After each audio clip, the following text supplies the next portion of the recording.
नेहरू ताज़े ताज़े प्रधानमंत्री बने थे और नेता नगरी एकदम ताज़ी थी। तभी संसद परिसर में एक बुजुर्ग महिला ने नेहरू का गिरेबान पकड़ के पूछा कि देश आज़ाद हो गया, हिंदुस्तान और पाकिस्तान के दो टुकड़े हो गए, मुझ बूढ़ी गरीब औरत को क्या मिला? नेहरू ने हंसते हुए जवाब दिया कि आप देश के प्रधानमंत्री का गिरेबान पकड़ के पूछ रही हैं कि आपको क्या मिला। यही इस देश का हासिल है कि एक गरीब से गरीब आदमी भी प्रधानमंत्री से उसकी जिम्मेदारी का सवाल कर सकता है। इस बात को लगभग 70 साल बीत चुके हैं। नमस्कार, मेरा नाम है राघव और आप देख रहे हैं बोलतंत्र। सवाल यह है कि क्या आज भी देश के नेताओं के भीतर जवाबदेही का इतना ही बड़ा दावा बचा हुआ है? सवाल यह भी है कि लोकतंत्र के मायने क्या होने चाहिए? क्या नेता जो कह देते हैं सिर्फ उसे मान लेना लोकतंत्र है, या फिर जनता के सवालों का जवाब देना ही लोकतंत्र है? एक मंत्री है, नाम है तुलसी सिलावट, कांग्रेस से थे पहले, अभी बीजेपी में चले गए हैं। ये इसलिए बता देता हूं क्योंकि आजकल पार्टियां तय नहीं रहती हैं, नेता तय रहते हैं। जब सत्ता कांग्रेस की होती है तो वो उसमें रहते हैं, और जब सत्ता बीजेपी की हो जाती है तो उसके हो जाते हैं। मतलब नेता होना अपने आप में एक उपाधि है, पार्टी और विचारधारा बहुत पीछे छूट गई है। तो मामला ये है कि एक महिला हैं जिनका नाम उपासना शर्मा है। उन्होंने तुलसी सिलावट जी से एक सवाल कर लिया, जिस पर नेताजी नाराज हो गए। सवाल ये था कि मंत्री महोदय, जब आप कांग्रेस में थे तो कह रहे थे सरकार अच्छी चल रही है, किसानों का कर्ज माफ हो रहा है, सब कुछ ठीक है, ऐसे ही चलने देना चाहिए, सरकार क्यों गिराई जाए? हाँ, अच्छी बात है, भला इस देश में कोई भी सरकार क्यों गिराई जानी चाहिए, क्योंकि चुनाव का आर्थिक दबाव जनता के मत्थे ही आता है। लेकिन जब आप भाजपा में चले गए तो आप कह रहे हैं किसानों का कर्ज माफ नहीं हुआ।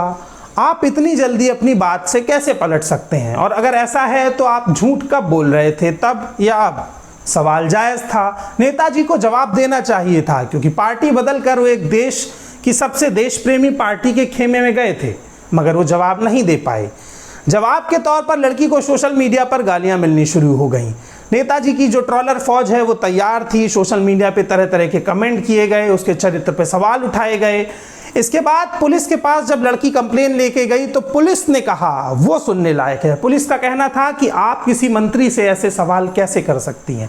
सोचिए, इस देश की पुलिस जब मंत्रियों की चाटुकारिता में डिग्री प्राप्त करने लग जाए तो जनता आखिर किसके पास सवाल उठाने के लिए जाएगी? आप किसी राजनेता से सवाल पूछते हैं तो आपको देशद्रोही कहा जाता है, पुलिस आपकी कंप्लेन लिखती नहीं है और सोशल मीडिया पर आपके चरित्र की धज्जियां उड़ा दी जाती हैं।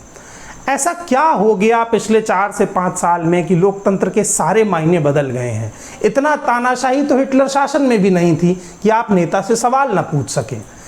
मंत्री जी की बेचैनी इतनी है कि जो रिपोर्ट्स अभी हमें मिली हैं उसके आधार पर अब उस लड़की के घर परिवार वालों को भी धमकाया जा रहा है।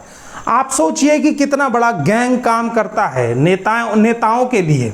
नेता अगर सिर्फ राजनेता होते तो इतनी गुंडाई कैसे कर पाते? मैं ये नहीं कह रहा हूँ कि नेता गुंडे हो गए हैं, लेकिन नेता गुंडे जैसे तो हो गए हैं।